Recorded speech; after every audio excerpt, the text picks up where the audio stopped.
Yes, guys, how you doing? Welcome back to the Spurs Talk Show. I am Sean Butler. Bugsy Malone is over there in the background in the distance doing the things that she loves to do with those that she loves to do them with. I hope you are too. Guys, do me a favour as we bring to you another, happy Friday by the way, another transfer news, views and clues update. I hope you can do me the favours of smashing the granny out of the like button for me, like you always do. Your like game is incredible and I very much appreciate it. Bugsy's saying thank you too. Hit the subscribe if you haven't already. Hit the notification bell and drop some comments. Let me know your thoughts on today's update. By the way, guys, if this is something that you enjoy but you prefer to watch it on Spotify or podcast formats, then links in the description. We are trying to get our Spotify channel slightly bigger. I've neglected it for so long, so if you are someone that prefers it in audio or just on the app thing, then you can do it that way. Link in the description. Let's get into it, guys. Christian Romero, according to reports. So first and foremost, TYC is a media outlet who have essentially said yesterday, I think it was, that Christian Romero has decided to stay for the new project at Tottenham Hotspur. It's going to be very, quote-unquote, very difficult to get him out. However, other reports out of South America in Argentina have been saying that El Cholo, who I believe is Diego Simeone, is calling him every single day. Aratata tapping him up, I think we could call that one, to say, please come, we want you over here. However, they haven't got the money. We know they haven't got the money. The articles that I'm reading today are all saying it's a strange one because Atletico clearly haven't got the money. Even to pay the 60 million euros that they think is the correct asking price for a centre-back of that calibre, even though Daniel Levy is asking for 70 million euros, or 70 million pound maybe. I forgot to look at the actual, the currency symbol. For the player. Now look, as I said before, this whole sort of transfer window right now feels like a damp squib to me at the moment because I feel like it's a Mexican standoff. No one really knows where the market is. Did Florian Wirtz and that transfer, that bomber that's out of like stratospheric levels of craziness in terms of value for someone who's so young, who, you know, one injury and they've got a very, very expensive paperweight on their hands. But for me, that kind of price point is, I don't know, it's making everyone pause and kind of reflect a little bit on what is the correct valuation, both the buying clubs and the selling clubs. Because, you know, if you can get a Sesko, if you can get a Gyökeres, if you can get a Semenyo, if you can get a Xavi Simons for essentially 40% of the price of what you have to pay to get a Florian Wirtz,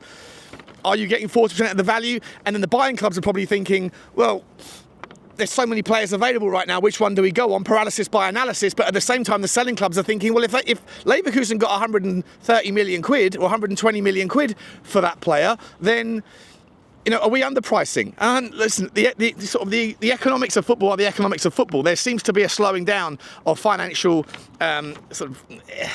installations of integrity, shall we say, around Europe, whereby it is a confidence-driven market, and I feel like the confidence right now is a little bit weaker than before. So we shall see. So 60 million quid for Romero or 70 million euros for Romero. I mean, I don't know. Let me know your thoughts. Is that the correct valuation? We've had this debate so many times on the channel. What is the right price to ask for him? He is a Europa League winner. He is a World Cup winner. He's won 5 out of 6 finals that he's participated in. He's thought of as one of the best in the world. Argentina certainly treat him as one of the best in the world, but his availability is 50% of minutes, and clearly he has a little bit of a spiciness with inferences and using whoever his agent or his social media team are to kind of lay a little kind of veiled digs at the club, which may put other people off if they are thinking that in the future they'll be on the receiving end of similar sorts of quiet chastisement, shall we call it. So it'll be interesting to see, but there's the story today that apparently El Cholo, Diego Simeone, has been calling him every single day, which I didn't think was part and parcel of the game. I thought that was kind of against the rules, but apparently it isn't. But according to TYC, he has decided to stay for the new project, which if that's the case, then I can't really see too much truth in any of these next couple of transfer rumours for you. One of them, in fact, both of them are coming out of Italy. It's just a Paratici, a Ratatata, plate spinning thing. We shall see. The first one is Giovani Leoni. This guy is 18 years old. He's 1.96 m, so 6'5" tall. He is known as a Wonderkid out of Parma. He Look, when I've seen him play, when I've seen him play via the Y Scout tour, I haven't watched Parma play in Serie A at all, really. So I'm using just the Y Scout as my reference point here. He does look like a really, really very, very adept and skillful player for someone so big, so strong. He's incredibly quick for his age as well. He loves to get his head on the ball. He's only played 39% of starting minutes for Parma as an 18-year-old is incredibly good, I think, to be honest, to be playing first-team football. But, he's valued at 25 million euros according to Transfer Market. 15 to 20 million euros according to Transfer Market. The rumours out today are suggesting that Tottenham are readying a bid for the Wonderkid of 25 million euros, but that Parma are looking to hold out because they know what they've got hold of here. Apparently some superstar, and they're looking for more like 35 million euros. It might be seen more as one of these, like, we'll buy you for 25 and put like a 25% sell-on fee, if there is any truth to the story. He is two-footed. He plays on the right side of the back two, but he's just sort of traditionally right-footed, but he's more two-footed. Think of like a Jared Branthwaite in reverse. Napoli, both Milan, AC and Inter, Bournemouth and Wolves are looking at this guy. It looks like there could be a bidding war. But Tottenham, according to reports through Fabio Paratici, might have the steal on this one and are in conversations with Parma. It's at the early stages, but discussions have been broached. Now, as I say, I don't know too much about him, and the Y Scout tool doesn't have massive amounts of content on the guy, apart from youth team football, which I don't really look at for these sorts of players. But he does look very, very, very comfortable.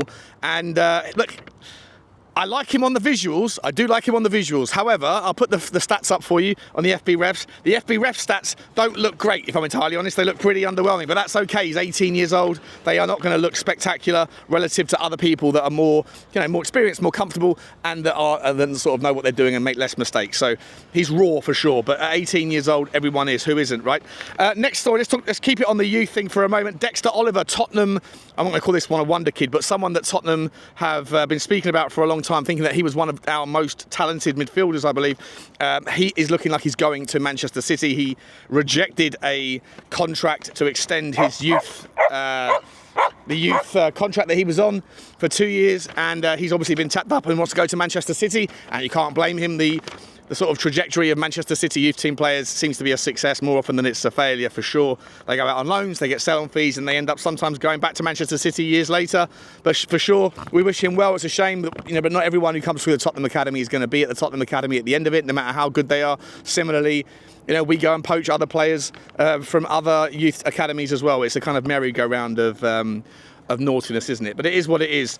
Let's move on, guys, to another centre-back in the story today, John Lucumi, player who plays for Bologna. He is a left-footed, left-sided centre-back. He's 26 years old, Colombia international. And this one, I had to spend about half an hour looking through because I was really impressed. I'll be honest, I don't know too much about him either, but he's a super, super strong guy, very, very fast. He likes to slide tackle a lot, if I'm entirely honest from my notes. He likes to slide in.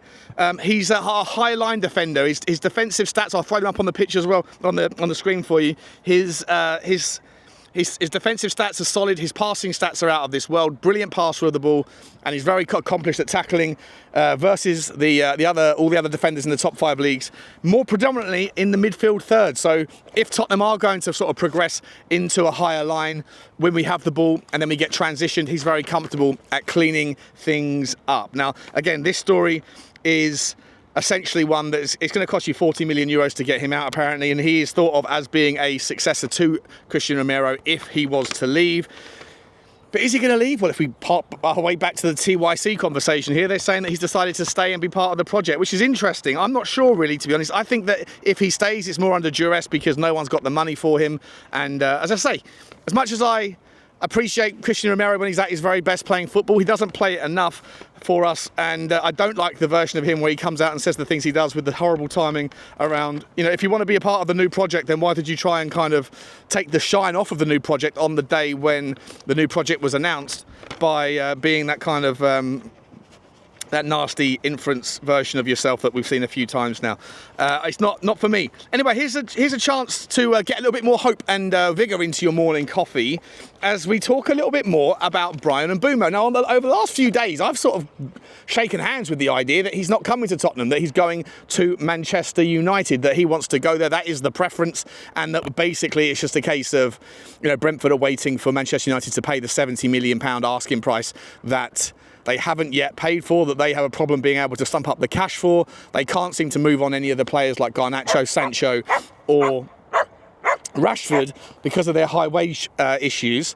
And so, absent doing that, then it makes them very much cock-blocked in the ability to be able to go and bring in Gyökeres or a striker like Ekitike, if that's who they're going for next.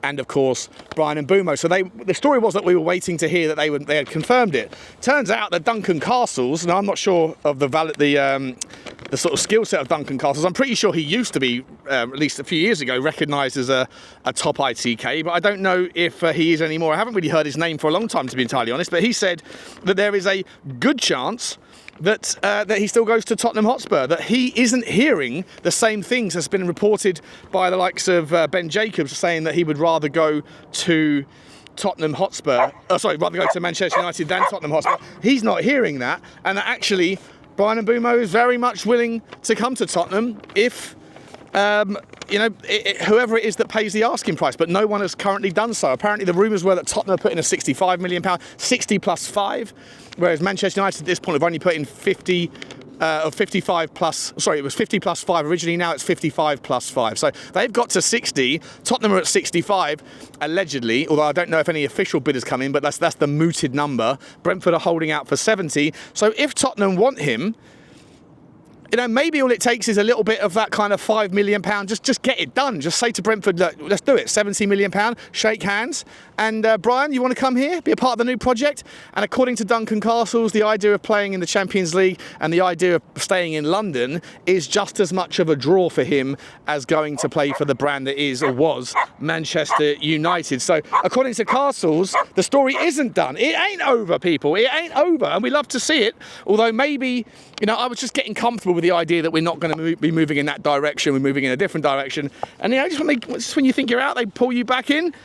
Someone called the Don, I think, once said that. We shall see. Speaking about moving on from Bryan Mbeumo, obviously one of the other names that we were talking about a lot was in the last couple of weeks is Semenyo. Now, if you've got £70 million to pay for the Semenyo deal, then why can't you pay for the Bryan Mbeumo deal? Is this one of the situations where Tottenham and Daniel Levy or whatever, whether it's via Vinny, where they're sort of saying, well, look, Semenyo is a year or two. He's 2 years younger than Bryan Mbeumo, so there's a little bit more of a chance of a sell-on. And so that's where the £5 million difference in valuation is. Now, not that I want to bring back in the old argument that we used to have on this channel, with Brian Daigle for years ago, was about the £5 million Jack Grealish difference, right? Playing Monday morning quarterback, whereby if we only paid that extra £5 million, look what the player we could have had.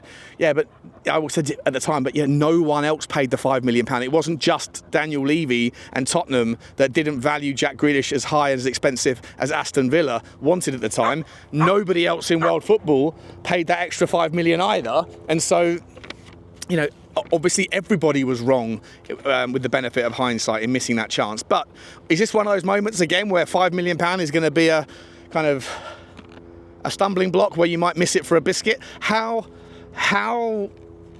much of an improvement is our front line going to be with Bryan Mbeumo in it? I think materially, I'm a massive fan of Semenyo, don't get me wrong. I love the way he strikes the ball so clean and power and finds the corner. I've got no issues if he is the guy, but if it's 70 million for one or 70 million for the other, I don't know why we're thinking about this. Like, Bryan Mbeumo his numbers are testimony to what sort of contribution he can bring off the right-hand side, and his ability to whip the ball in is going to pay dividends to people like Dominic Solanke if they're repositioned into the traditional 9 role, or even a Richalison, who, let's be entirely honest, in my opinion at least, one of the only parts of his game that he's incredibly valuable in is his ability to be a mayhem kind of chaos creator in the box, and he can get his head on the end of it when the club structure and restructure their style of play to accommodate him.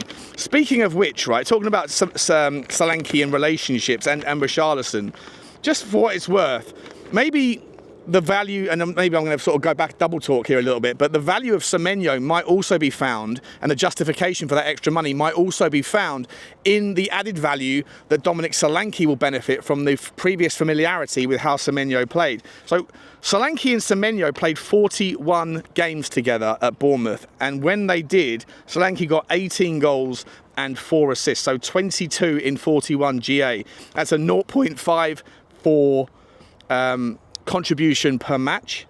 Solanke without Semenyo this season, 27 games in the Premier League, 27 games played, 9 goals and 3 assists, which is 0.44 GA per match. So again, not a huge difference, but still, 10, for every 10 games, an extra GA. That's an extra 3 or 4 GA over the season in the Premier League. And you just think that maybe Solanke, with a little bit of support as well from other players, from an improvement on the left-hand side, I think you can expect to see a much, much better version of Dominic Solanke. And obviously the relationship that Solanke and Semenyo had did yield and did provide a lot juicier squeezes when he was playing in Bournemouth. Do you think that same thing could be amplified and contributing towards better numbers yet again next season at Tottenham if he's repositioned into the traditional role that he was before? I would hope so. Here's a story for you guys. This is from Ben Jacobs, right? So he said that Tottenham are interested in Eze, are interested in Garnacho, and are also interested in another player that I'm going to come to at the very end of the show here. Garnacho, he says that the wages are a problem for Tottenham.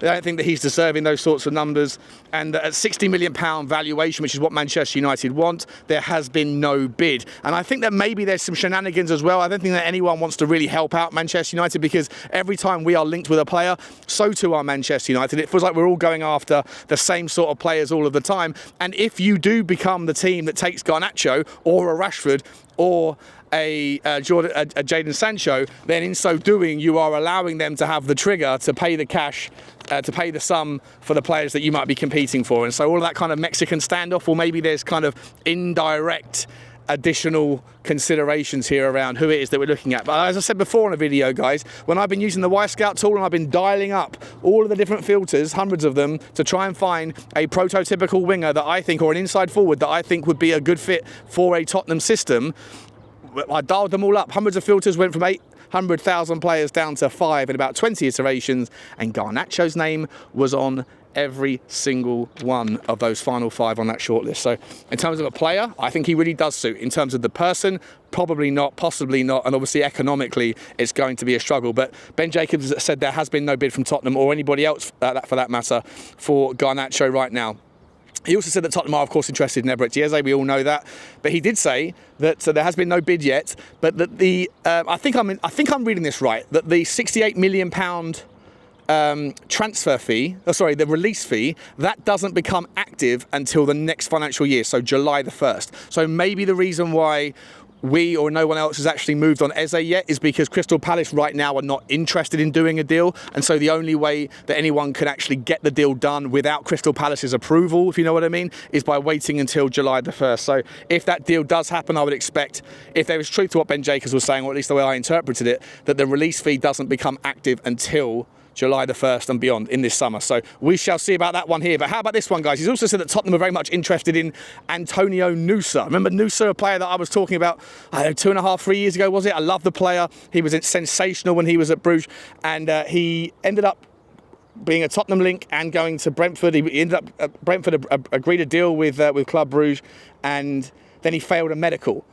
That deal was off. He went back to Bruges. Then he ended up moving to RB Leipzig last season. And last season, he got in 25 appearances in the Bundesliga. He got 3 goals. He played 40 games overall the entire season for Leipzig. It wasn't like a blowout in terms of his numbers, but in terms of making sure that that injury problem, that consistency is back, I think that he did definitely tick that box and prove to everybody that these injury days are hopefully behind him. An absolute talent. I'd love to ask you guys whether or not you would put Antonio Nusa now, with a couple of years more experience in him. Would you put him in the wheelhouse of like a sophisticated enough player to play as your starter with Matisse Tell behind him? Remember, he is also still very young. Or the fact that we have Matisse Tell, does that tell you that kind of Antonio Nusa was in that same one for the future bracket, and therefore not someone that you're interested in? I'm open-minded to it. I really like Antonio Nusa, and I do think that he would suit the Premier League style. just as much as I think he was a brilliant fit in Bruges. The step up to Leipzig, as I say, he didn't smash it out of the park last year, but he had a good season, just not a fantastic season, nothing like the season before at Bruges. I'm just curious to know whether you think that this guy, the name, the standard, the age, the potential, the stats, the quality that you see in him, do you think that if he comes in, is that a statement signing? Is that a signing that makes you go, interesting? Or is it just another one of these, it's another kind of, third tier player that maybe turns into a second tier player, 5% chance he becomes a worldie in 4 years' time, but we need players now. I'm probably putting him in the latter bucket, and because we've already got Matisse Tell for that off the left wing, I don't think we need him. But the stories are there, and Ben Jacobs has said that is the story. Let me know your thoughts, guys, today. John Lucumi from Colombia, left-footed, left-sided centre-back from Bologna, super strong, super fast, physical specimen, very good passer of the ball. I'll put the stats up for you. Garnacho, Eze, Nusa, done those things. Duncan Castle's talking about a good chance on Mbeumo, not to be written off. Solanke and Semenyo relationship, is that going to be worth thinking about when considering where do we put that £70 million bid? And then, of course, Giovani Leoni, the Wonderkid, out of Parma. Let me know your thoughts on that one, guys. Christian Romero, does he stay? Does he go? Has he kind of, poisoned the sauce a little bit for you? A little bit for me, I think he has. Last story for you, I forgot to mention, Micky Moore he did roll his ankle in the England under-21 games. Apparently it's a sprain. He hasn't sort of significantly hurt it, but he is probably going to be out for the tournament. And we're not sure what to do with him, are we? I think a lot of people last season were saying give him minutes. Now they're saying loan him out to the Championship club. Square that circle for me. I'm not sure he's ready personally. And according to reports, West Brom and Birmingham are both very interested in taking him on loan for the year. Let me know your thoughts on that one, guys. I'll see you for a live stream later on. Like, subscribe and comment. And as always, bye-bye.